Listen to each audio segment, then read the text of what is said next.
नमस्कार दोस्तों, जसी टेक में आप सबका हार्दिक स्वागत है। तो कुछ एक प्रश्न आए हैं कि एक तो प्रश्न आया कि भाई शुक्रवार को जो गिरावट आई उसका क्या कारण था। दूसरा प्रश्न आया है शुक्रवार को साहब सभी इंडाइसिस में गिरावट आई। श्रुति जी का प्रश्न है, हमारे स्टूडेंट भी नहीं है, उन्होंने कहा है कि भाई सब में गिरावट आई लेकिन मिड कैप में उतनी गिरावट क्यों नहीं आई जितनी आनी चाहिए थी। उस पर भी चर्चा करेंगे। और आगे आने वाले हफ्ते में किस तरह से लेवल्स रह सकते हैं और क्या सिचुएशन रह सकती है। लेकिन सबसे पहले तो भाई शुक्रवार को जेरोम पावल साहब की स्पीच थी जैक्सन होल में। और पावल साहब ने कह दिया कि भाई, इशारा कर दिया कि इंटरेस्ट रेट्स, ब्याज दरें कम करने का समय आ गया है। दिस गिव्स अस होप, बहुत होप देता है। और अगर आप शुक्रवार को भी देखोगे तो शुक्रवार को जो एक, चाहे जिसको कहते हैं प्रॉफिट बुकिंग आई, क्योंकि आप अगर बात करोगे ना तो बहुत अच्छी रैली पिछले 7 8 10 दिन में, हम 8 दिन में हमने एक अच्छा अपसाइड का मूव देखा था। अक्रॉस द इंडाइसेस हमने ये मूव देखा था। लेकिन शुक्रवार को टॉप से बिल्कुल हमने डाउन साइड का एक रुख देखा और बहुत टूटा मार्केट। टूटा ही नहीं, लगभग लगभग 0.85% के करीब तो जो हमारा benchmark Indian stock market index है निफ्टी 50 वो टूट गया। उसका कारण था डर, डर का माहौल। दो तीन कारण, एक तो सबसे पहले तो जेरोम पावल साहब की स्पीच थी शाम को और लोगों को लग रहा था कि भाई पता नहीं वो वहाँ पे क्या बोल देंगे, पहला कारण। दूसरा कारण एक और है कि वीकेंड पे कोई पोजीशन लेके जाना नहीं चाहता था, क्योंकि वीकेंड पे कुछ भी हो सकने वाली कहानी पे तो चली रही है आजकल काफ़ी दिनों से market. And very very important thing is कि 27 आने वाली है, 27 अगस्त। कुछ याद आ रहा होगा 27 अगस्त को। 27 अगस्त हमारे लिए तय कर रखा है डोनाल्ड ट्रंप साहब ने कि वे उस दिन जो एडिशनल टैरिफ है, या जिसको कहते हैं पेनल्टी टैरिफ जो है, पेनल्टी इंडिया के ऊपर उस दिन से लागू हो जाएगी। अभी तक ऐसा रशिया और यूक्रेन में कुछ खास होता हुआ तो मुझे नज़र नहीं आ रहा। अगर उससे पहले कुछ हो जाए तो अच्छी बात है, लेकिन अभी तक तो यही है कि भाई टैरिफ लगता हुआ ही नज़र आ रहा है। बीच में अब कुछ लोग कहेंगे साहब फिर ये एक बाउंस क्यों मिला। बाउंस इसलिए मिला था क्योंकि लोगों को उम्मीद हो गई थी, लेकिन अभी तक उस पर कुछ आगे कोई कंक्रीट होता हुआ नहीं दिखा है। वन गुड न्यूज़ इज कि जेरोम पावल साहब ने बोला ब्याज दरें कम होंगी। उससे क्या होगा? उससे ये होगा कि अगर यूएस कम करता है तो ऑल ओवर वर्ल्ड उसका इम्पैक्ट पड़ता है, रिपल इम्पैक्ट, रिपल इफेक्ट पड़ता है। और सभी इकोनॉमीज़ में भी, तकरीबन तकरीबन इकोनॉमीज़ में ब्याज दरें कम होंगी। तो भारत में भी क्यों नहीं होंगी भाई? भारत में भी होंगी, ठीक है ना। और अगर भारत में भी कम होंगी तो उसका कंजम्पशन पे भी असर पड़ेगा। किसी का होम लोन है वो थोड़ा ब्याज दर कम हो जाएगा, किसी का कोई और लोन है उसमें भी, अगर किसी को नया लोन लेना है तो उसमें भी ब्याज दर कम होके मिलेगी, ठीक है। तो that is good for businesses, और उसका इम्पैक्ट एक अच्छा तो आना ही चाहिए। चलिए अब ऐसा करते हैं, देखते हैं कि किस तरह से आगे चल सकता है हमारा sensitive index, Nifty, bank Nifty, fin Nifty, mid cap, ये सब किस तरह से हमारे इंडाइसिस चल सकते हैं। शुरुआत करेंगे हम, पहले यही देखेंगे कि जो हमको दिखाई दिया, जो हमको शुक्रवार को दिखाई दिया, ऐसा क्यों दिखाई दिया है। सबसे पहले निफ्टी 50 की सिचुएशन देखते हैं, जो कि 214 पॉइंट्स माइनस में क्लोजिंग दिया। 214 पॉइंट माइनस में इसने क्लोजिंग दिया है शुक्रवार को। अब भाई ऐसा हो भी क्यों ना, सिर्फ 8 ही स्टॉक्स थे जो एडवांसेस में थे और 42 out of 50 were in declines. And the worst part about it is कि एक भी स्टॉक ऐसा नहीं था जो ग्रीन में भी, जिनको कह रहा हूँ M&M, मारुति, ऑटो सेक्टर, वो भी 1% से ज़्यादा, there was not even a single stock which was hovering above 1%, which was in gains of more than a percent। 0.5% भी कोई एक्चुअल में नहीं था। 0.74% वाला सबसे तेज था महिंद्रा एंड महिंद्रा। अब अगर मैं ये कहूँ कि टाइटन तेज था, भारतीय एयरटेल, तो ये कोई भी इनमें तेज नहीं है, बस यही कहूँगा फ्लैटिश क्लोज दे गए। बाकी अगर आप देखोगे पिटाई कहाँ हुई है, पिटाई तो भाई सब में हुई है। कोई रिलायंस, कोई बैंक, सब जगह पिटाई ही पिटाई हो रही थी। कोई आईटी, सब जगह पिटाई होती हुई दिखाई दी है। ग्रेसिम सबसे ज़्यादा पिट रहा था, एशियन पेंट सबसे ज़्यादा पिटने वाले स्टॉक्स में था। अदानी एंटरप्राइजेज, हीरो मोटोकॉर्प और अल्ट्रा सेमको जैसे स्टॉक्स पिटाई खाते हुए दिखाई दे रहे थे। Tata steel, ITC, HCL tech और कोटक बैंक भी पीछे तो वो भी नहीं थे, उनमें भी अच्छी खासी पिटाई ही हुई दिखाई दी शुक्रवार वाले दिन। अब एक बार को ऐसा करते हैं कि एफआईआईस और डीआईआईस का ट्रेडिंग एक्टिविटी देखते हैं। जब विदेशी संस्थागत निवेशकों और घरेलू संस्थागत निवेशकों की एक्टिविटी देखते हैं शुक्रवार को, तो वॉल्यूम्स कोई बहुत खास ज़्यादा नहीं है, लेकिन 1622 करोड़ के नेट सेल में हमारे प्यारे विदेशी संस्थागत निवेशक और 329 करोड़ के नेट सेल में ही घरेलू संस्थागत निवेशक डीआईआईस बैठे हुए दिखाई पड़ रहे हैं। तो you can understand where that fall, जो ये फॉल हुआ है 213 214 पॉइंट्स का निफ्टी 50 में, वो कहाँ से आया है, वो आपकी समझ में यहाँ पर आ गया होगा। अब अगर बात करूंगा डेरिवेटिव्स के स्टैटिस्टिक्स की, तो एफआईआईस के डेरिवेटिव स्टैटिस्टिक्स बिल्कुल क्लियर कह रहे हैं कि विदेशी संस्थागत निवेशक एफआईआईस बैंक निफ्टी के फ्यूचर्स को बेच के गए हैं, सेल करके गए हैं। फिर निफ्टी के फ्यूचर्स को भी बेच के गए हैं, सेल करके गए हैं। मिड कैप निफ्टी के फ्यूचर्स को भी बेच के गए हैं, सेल करके गए हैं। और भाई निफ्टी 50 में भी वो धड़ल्लेदार बेच के ही गए दिखाई देते हैं। तो अब शुरुआत करते हैं हम लोग कि किस तरह से हमारे चार्ट्स पे स्थित है निफ्टी 50 और क्या लेवल्स रह सकते हैं। मैंने आपको 1 घंटे का चार्ट लगा रखा है और लेवल लगा रखे हैं। लेवल निफ्टी 50 के जो लगते हैं वो 15 मिनट्स के चार्ट पे वैसे लगते हैं, और मैंने 15 मिनट्स के चार्ट पे पहले इसको रखा था, तभी लेवल्स लगाए थे। 24,870 पर हमारी क्लोजिंग है, 24,870। देखिए अब 24,918 920 जो है एक ऐसा जोन है, अगर उसको हम पार कर पाते हैं 24,918 920 के ऊपर अगर हम टिक पाते हैं, तभी हम अपसाइड के बारे में सोचेंगे। पहला लेवल जो हमको वहाँ से मिल सकता है वो मिल सकता है 24,961, 24,960 61। और 24,960 के ऊपर लोग कहेंगे साहब 25,000 बहुत बड़ा रेजिस्टेंस बन गया है क्या? नहीं, 25,000 कभी ना रेजिस्टेंस था, ना कभी अच्छा सपोर्ट था, ना ये कभी रेजिस्टेंस हुआ। चेक कर लीजिएगा, आप इसका रिकॉर्ड उठा के देख लीजिएगा।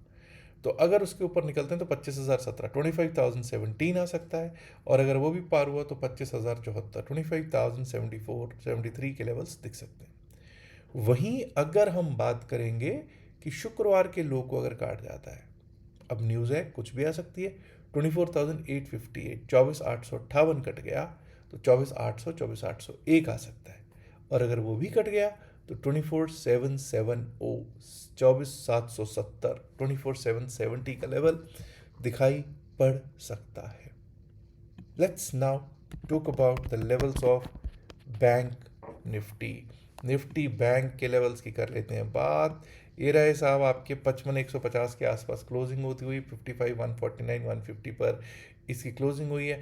अच्छी खासी पिटाई हुई है साहब इसकी, अच्छी खासी पिटाई होती हुई हमको दिखाई पड़ी है शुक्रवार को 606 पॉइंट्स की। मतलब निफ्टी से ज़्यादा कमज़ोर बैंक का निफ्टी। बैंक्स पिटे भी अच्छे खासे हैं।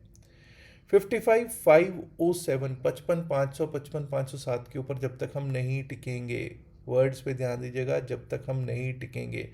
अभी हमारे लिए 55,500 एक बड़ा रेजिस्टेंस बन गया है। 55,507 के ऊपर जब तक हम नहीं टिकते तब तक हम अपसाइड के बारे में नहीं सोचते हैं। 55,616 55,616, और अगर वो पार हुआ तो 55,745 55,745 55,893 55,893, और उसके ऊपर 56,000 पार 56,000 पार के लेवल्स दिख सकते हैं। वहीं अगर हम बात करेंगे तो शुक्रवार का लो, फ्राइडे का लो है, दैट इज 55,102 55,102 के नीचे अगर जाता है तो 55,000 एक साइकोलॉजिकल सपोर्ट है। 55,000 अगर वो भी टूटा तो 54,901 54,900 901, and if that also gets breached for the down side तो 54,776 54,776 का लेवल और निफ्टी बैंक दिख सकता है। Let's now talk about Nifty mid cap. देखिए निफ्टी मिड कैप पर जो प्रश्न भी आया वो क्या आया कि भाई निफ्टी मिड कैप जसबीर भाई क्या हुआ, क्यों नहीं इसमें उतनी पिटाई हुई जितनी की और सेक्टर्स में और इंडाइसिस में हुई है। देखिए प्लीज़ अंडरस्टैंड कि इसमें पिटाई हुई तो है, ठीक है, उतनी पिटाई नहीं हुई जितनी आप सोच रहे हो, लेकिन पिटाई ज़रूर हुई है इसमें भी। और यहाँ पर एक रेंज बाउंड में लास्ट में जाके एक तरह से ना, इसको अगर मैं देखूँ, इसको 15 मिनट्स का चार्ट लगा रखा है मैंने, तो आपको पता चलेगा कि देखिए ये यानी कि रेंज बाउंड में रहा। इसमें कोई बाउंस आया तो सेलिंग ही आई है, कोई बाउंस आया तो सेल आया है। लेकिन आपने हो सकता है पुट खरीद रखी हो, आपको वो लाभ नहीं मिला हो, तो आपने सोचा कि दिक्कत है। अब एक चीज़ बताइए, आपने तो मैं मेरा भाव जब मैं कह रहा हूँ तो मेरे उन स्टूडेंट्स से है जिन्होंने क्वेश्चन किया, तो आपने तो अच्छी तरह से निफ्टी मिड कैप का आकलन करना सीखा है, आपने उसका सेटअप भी जाना है। सेटअप ने कब एक बार भी कहा था कि भाई डाउन साइड का या अप साइड का ट्रेड ले लिया जाए? आप चेक करके मुझे बताइएगा, तब आप मेरे को मैसेज कर दीजिएगा, व्हाट्सएप नंबर है आपके पास, आप मैसेज कर सकते हैं कि कब बोला, सेटअप ने क्या बोला। एज पर द सेटअप आप ड्रॉ करके मुझे उसको शेयर कीजिएगा। चलिए, anyways let's come back to the chapter Nifty mid cap. Nifty mid cap जब तक 12,977 12,977 जो पिछले दिन का हाई है, जब तक इसके ऊपर ब्रीच नहीं करता, इसके ऊपर टिकता नहीं है, तब तक हम अपसाइड के बारे में नहीं सोच रहे हैं। पहला लेवल आएगा 13,011, 13,011 का। 13,011 के ऊपर गए तो 13,058, 13,058, और उसके ऊपर निकले तो 13,088, 13,088 ऑन द डाउन साइड। अगर हम देखें तो 12,907 का लो है, 12,907 का लो है। लेकिन मुझे कहीं ना कहीं लगता है कि 12,900 पे ना अच्छा पुट राइटर बैठा हुआ है और अच्छा सपोर्ट रहना चाहिए। लेकिन अगर 12,897 टूटा, 12,897 टूटा, यानी जस्ट 3 पॉइंट्स बिलो 12,900, और for that matter just about 10 points below the low of Friday, 12,897, 12,897 टूटा तो 12,860, 12,860, और अगर वो भी टूट जाता है तो 12,805, 806, 805, 806 के लेवल्स दिखा सकता है। Let's talk about fin Nifty, और उसके बाद बात होगी सेंसिटिव इंडेक्स सेंसेक्स की। Nifty financial services, I have kept it as simple as possible. 26,418, 26,418, यानी कि 100 पॉइंट ऊपर जब तक नहीं जाता है, जहाँ पे हम क्लोज हुए हैं उसके ऊपर 100 पॉइंट ऊपर जाए, उसके ऊपर टिके, तभी हम अपसाइड के बारे में सोचेंगे। 26,495, 26,495, और अगर वो भी टूटता है 26,565, 26,565, and above that we might be able to see 26,630, 26,630। On the down side, अगर 26,297, 26,297 टूट जाता है, which is the low of Friday, तभी हम डाउन साइड के बारे में सोचेंगे। 26,235, 26,235, और उसके नीचे गए तो 26,175, 26,175। Let's now talk about sensitive index Sensex. जब बीएसई सेंसेक्स की बात करते हैं तो भाई 81,306 पे हम क्लोज हुए हैं। 81,500 के ऊपर जब तक हम नहीं टिकेंगे, जब तक हम नहीं चलेंगे, जब तक हम नहीं टिकेंगे, तब तक हम अपसाइड के बारे में नहीं सोचेंगे। उसका लेवल आ सकता है 81,625, 81,625, 81,625 भी पार किया तो 81,800, 807, 81,807 का लेवल, और उसके ऊपर निकले तो 81,985, और यानी कि 81,985, 82,000 का लेवल, और वो पार हुआ तो 82,142, 82,140, 82,142, 82, 140, 142 तक के लेवल्स अपसाइड में दिख सकते हैं। On the other hand, if we breach the low of Friday, that is 81,291, 81,291 टूटता है तो एक बार को 81,200, 81,200, और वहाँ से टूटा तो त्राहिमाम मच जाएगा, 81,020 की ओर जा सकता है। 81,020 भी टूट गया तो फिर तो भाई टूटा टूटा एक परिंदा ऐसे टूटा वाली कहानी होगी, जो 80,850 की ओर लेकर जा सकती है, दैट इज 80,850 की तरफ जाती हुई सेंसेक्स की कहानी हमको नज़र आ सकती है आगे चलकर। अब दोस्तों एक चीज़ और ध्यान दीजिएगा कि एक तो मुझे लग रहा है जब ये आप प्रोग्राम शायद देख रहे होंगे तब मैं ऑलरेडी पुणे सेमिनार में बैठा हूँगा, तो दुआ कीजिएगा सेमिनार अच्छा जाए। दूसरी चीज़, 28 और 29 अगस्त, 28 और 29 अगस्त 2 दिन का क्रिप्टो का सेशन है। रात्रि में 8 से 9 का सेशन होगा जूम एप्लीकेशन पे। फ्री सेशन होगा फॉर ऑल दोज, किन के लिए? सबके लिए जिन्होंने भी हमारे लिंक से डेल्टा एक्सचेंज में अकाउंट खुलवाया होगा, उन सब के लिए होगा। डेल्टा एक्सचेंज का लिंक जो है वो मैंने डिस्क्रिप्शन में और pin message of the video में डाल रखा है। अगर आपने अभी तक अकाउंट नहीं खुलवाया तो आज ही अकाउंट खुलवाइए, क्रिप्टो करेंसी को सीखिए, क्योंकि बहुत भ्रांतियां हैं, बहुत भ्रम है लोगों को, कुछ भ्रम है। अगर आपको भी कोई क्वेरी होगी तो आपकी क्वेरी भी वहाँ ली जाएगी। और जूम पर है तो भाई फेस टू फेस एक तरह से बात हो सकती है, online face to face, that means. ठीक है जी। याद रखिएगा, जो भी बातचीत इस वीडियो में की गई है सिर्फ और सिर्फ एकेडमिक पर्पसेस से की गई, इसका बाय सेल की सलाह से कोई लेना देना नहीं है। बाय सेल की सलाह के लिए आप अपने फाइनेंशियल एडवाइजर से बात कर सकते हैं। उम्मीद करता हूँ वीडियो को आप लाइक कर चुके होंगे, नहीं किया है तो लाइक कीजिएगा, शेयर कीजिएगा इस वीडियो को अपने दोस्तों के साथ ज़्यादा से ज़्यादा संख्या में। एंड माय डियर फ्रेंड्स, अगर आपने अभी तक इस वीडियो को अगर चैनल को सब्सक्राइब नहीं किया है तो सब्सक्राइब करना तो बनता है ना। कमेंट्स में जरूर बताइएगा कैसा लगता है हमारा वीडियो। शुक्रिया, नमस्कार, धन्यवाद and good luck for Monday. Bye.